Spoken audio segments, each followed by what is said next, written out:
សួរស្ដីបងប្អូនរៀនភាសាអង់គ្លេសរបស់គ្នាចិត្តថ្ងៃនេះយើងមានរៀនវិជ្ជាមួយទៀតគឺតទៅជាមួយ request promises and offers with will ការស្នើសុំឬការសន្យាការផ្ដល់ឲ្យក៏ដោយជាមួយពាក្យ will អញ្ចឹងសម្រាប់ level B1 ឬក៏ pre-intermediate អញ្ចឹងយើងចូលមេរៀនរបស់គ្នាដោយរដូវយើងមានជាការបញ្យល់វិជ្ជា grammar explanation and questions and answers សំណួរចម្លើយយើងមានប្រមាណចំណុចដែរទៅបញ្យល់ក្នុងមេរៀនហ្នឹងយើងមើលចាប់ផ្ដើមដំបូងគឺដាក់ថា request with can could or would អញ្ចឹងការស្នើសុំជាមួយពាក្យ can could would តើពាក្យទាំង3ហ្នឹងវាខុសគ្នាបែបណាខ្លះយើងមើលគេថា request is when we ask someone to do something for us in a polite way ជា request ហ្នឹងគឺជាលក្ខណៈថាជាការសុំឲ្យនរណាម្នាក់ធ្វើឲ្យមួយសម្រាប់យើងណាដោយការគួរសមអូខេwe often use can could would to make request ជាទូទៅយើងប្រើពាក្យ3ហ្នឹងដើម្បីធ្វើការស្នើសុំមានពាក្យ can ពាក្យ could ពាក្យ would ឯជាដើមទី1 can ជាមើលគេថាអត្ថន័យរបស់វា meaning ask in an informal or friendly way អញ្ចឹងពាក្យ can គឺសុំដោយលក្ខណៈថាជាក្រៅផ្លូវការឬក៏ជាការរួសរាយរាក់គ្នាទៅវិញទៅមកទៅអញ្ចឹង can អញ្ចឹង example can you help me with my homework តើអ្នកអាចជួយខ្ញុំធ្វើការងារផ្ទះបានដែរទេអញ្ចឹងយើងបែបហ្នឹងគឺ friendly way ហើយstructure របស់វាគឺ can subject book base verb គេសាប់ដំណាំណាអញ្ចឹងគឺនេះជាការប្រើប្រាស់របស់ can អញ្ចឹងសម្រាប់សំខាន់ can វារៀង informal បន្តិច informal friendly មានតែប្រើសម្រាប់មិត្តភ័ក្តិអូខេអាចប្រើបានហើយទី2 could អូខេអញ្ចឹង could គេថា meaning more polite than can we use it when we want to be more respectful អញ្ចឹងវាគួរសមជាង can យើងប្រើវានៅពេលដែលយើងចង់ឡើងណាសម្រាប់ឲ្យពីការគោរពជាង can អូខេហើយ example could you open the window please យើងពេលយើងអង្គុយនៅនេះយើងសូមឲ្យគេបិទបើកប្រអួតបើអីទៅជាងយើងប្រើ could ហ្នឹងវាជាការគួរសមជាង can structure របស់វាស្តៀង can ដែរគាត់ដាក់ដូរពី can ទៅ could ទៅហើយបូកជាមួយដូចគ្នាដែរអូខេ would វិញម្ដងអញ្ចឹង would យើងមើលគេថា meaning even more formal and polite than could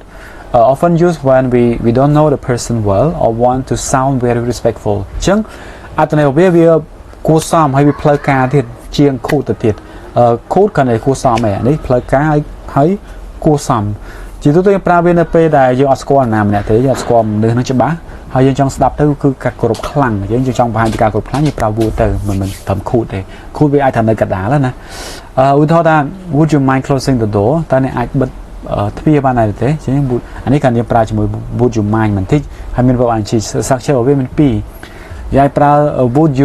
would you close the door ក៏បានយើងប្រើ base verb ធម្មតាយើងប្រើ would you mind បូក verb ing ក៏បានអញ្ចឹងណាយើងប្រើបាន2ដូចឧទាហរណ៍ហ្នឹងយើងប្រើមួយ verb ing would you mind ហើយអញ្ចឹងតើអ្នកយកទាស់ទេក្នុងការបិទទ្វារអញ្ចឹងណាតើអ្នកអាចបិទទ្វារបានដែរទេជាងយើងប្រើ would ហ្នឹងគឺវាផ្លូវការហើយវាគួរសមទៀតសម្រាប់អ្នកដែលយើងមិនសូវស្គាល់ហើយបង្ហាញពីការគោរពទៀតអញ្ចឹងណាអញ្ចឹងយើងឃើញពីចំណុចខុសគ្នាបានហើយ can គឺមិត្តភ័ក្តិហើយពេល could គឺគួរសមជាង can តិចហើយ would គួរសមជាងគេហើយគោរពជាងគេទៀតអញ្ចឹងណាអូខេជាមើលសង្ខេបទាំង3នេះគឺបែបហ្នឹងដូចខ្ញុំនិយាយមកអញ្ចឹង can វា informal request ទេសម្រាប់មិត្តភ័ក្តិទេដល់ពេលចង់សុភាពចង់ជាការគួរសមយើងប្រើ could ទៅហើយសម្រាប់ very polite គួរសមខ្លាំងបំផុតហើយផ្លូវការទៀតគឺយើងប្រើ would ទៅទេបាទហ្នឹងមួយទៀតគឺទៅទៅមួយ promises with will ការសន្យាជាមួយពាក្យ will វិញជិះមើល a promise is when we say we will definitely do something in the future we use will to show certainty and commitment ជិះទៅការសន្យា promise គឺអ្វីដែលនៅពេលដែលយើងចង់និយាយថាយើងនឹងធ្វើអ្វីមួយយើងប្រកាសជាធ្វើអ្វីមួយនៅក្នុងពេលអនាគតយើងសន្យាមួយគេណាហើយយើងនឹងបង្ហាញពីភាពច្បាស់លាស់និង commitment របស់យើងការតាំងចិត្តរបស់យើងដែរជាឧទាហរណ៍ថា I will help you with your project អញ្ចឹង I will help you គឺបង្ហាញពីសន្យារបស់យើងហើយយើងនឹងធ្វើវាយើងតាំងចិត្តធ្វើវាខ្លាំង Don't worry I'll call you tomorrow កុំបារម្ភឲ្យខ្ញុំនឹងទូរស័ព្ទទៅអ្នកនៅថ្ងៃស្អែកអូខេអញ្ចឹង structure របស់វាគឺ subject មាន IV អញ្ចឹងទៅប្រធានផ្សេងៗទៅបូកជាមួយ subject IV បូកជាមួយ will ហើយបូកជាមួយ base verb អញ្ចឹងនេះជា structure offer វិញម្ដងទាំង offer គឺការស្ម័គ្រចិត្តឬការផ្ដល់ឲ្យជាមួយពាក្យ will ជាមើលគេថា an offer is when we say we are willing to do something for someone we often use will when we want to help or give something អញ្ចឹង an offer ការផ្ដល់ឲ្យឬការស្ម័គ្រចិត្តអីមួយនៅពេលដែលយើងនិយាយថាយើងស្ម័គ្រចិត្តក្នុងការធ្វើអីមួយសម្រាប់ណាម្នាក់អញ្ចឹងបានពីការស្ម័គ្រចិត្តរបស់យើងហើយយើងជាញឹកប្រើ will ដែរនៅពេលដែលយើងចង់ជួយឬក៏ផ្ដល់អ្វីមួយឲ្យទៅណាម្នាក់អញ្ចឹងណាអញ្ចឹងយើងប្រើបែបហ្នឹងឧទាហរណ៍ថា I'll make you some tea ខ្ញុំនឹងឆុងតែឲ្យអ្នកយ៉ាងហ្នឹងគឺជា offer ការផ្ដល់ឲ្យនៅពេលដែលមានមិត្តភក្តិមកលេងអញ្ចឹងទៅ I'll carry your bag for you ខ្ញុំនឹងកាន់នឹងឬក៏យួរកាបូបឲ្យអ្នកអូខេអញ្ចឹងជាស្ម័គ្រចិត្តធ្វើ ยัง structure of it คือ I ឬក៏ we បូក will បូក base verb ឬក៏ object ហ្នឹងទៅអូខេសេរីនេះអូខេយើងមើល quick comparison ការប្រៀបធៀបដែលលឿនមែនទែនអញ្ចឹង request ទៅទៅមួយ request គឺ asking someone to do something អញ្ចឹងនៅពេលយើងចង់សុំមានន័យថា request គឺការស្នើសុំយើងសុំឲ្យណាម្នាក់ធ្វើឲ្យមួយអញ្ចឹងណាយើងប្រើ can could would អីចឹងទៅ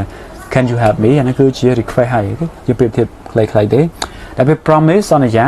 saying you will do something និយាយថាអ្នកនឹងធ្វើអ្វីមួយហ្នឹងគឺជាការសន្យាថា I will never forget you ខ្ញុំនឹងមិនភ្លេចអ្នកទេអញ្ចឹងនេះគឺជា promise ហើយដល់ពេល offer saying you want to help អញ្ចឹងមានន័យថានិយាយថាអ្នកចង់ជួយអញ្ចឹង I'll wash the dishes អញ្ចឹង offer គឺការស្ម័គ្រចិត្តជួយអញ្ចឹងទៅអញ្ចឹងនេះគឺជាភាពខុសគ្នាទាំង3ហ្នឹងណាអូខេចាឥឡូវយើងចូលដល់សំណួរចម្លើយវិញម្ដងយើងមានសំណួរប្រហែលដែរសំណួរទី1សួរថា what do we use can for when making a request តើយើងប្រើ can សម្រាប់អ្វីគេដើម្បីយើងធ្វើការស្នើសុំwhich model is more polite can or could តើ model ណាមួយដែលវាគួរសមជាងមាន can ឬ could ហ្នឹងwhat does would show in a request តើពាក្យ would ហ្នឹងវាបង្ហាញយ៉ាងម៉េចដែរនៅក្នុងការស្នើសុំwhat is the structure of the request with can or could តើ structure របស់ can could ហ្នឹងវាយ៉ាងម៉េចដែរ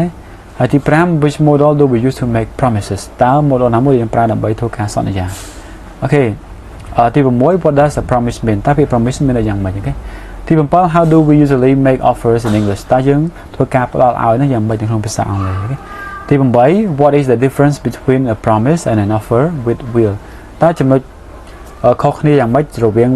ការសន្យាឬការផ្ដល់ឲ្យជាមួយពាក្យ will តើវាខុសគ្នាបែបណាគេជាយើងរៀនឆ្លើយដល់គ្នាតើសំណួរទី1សួរថា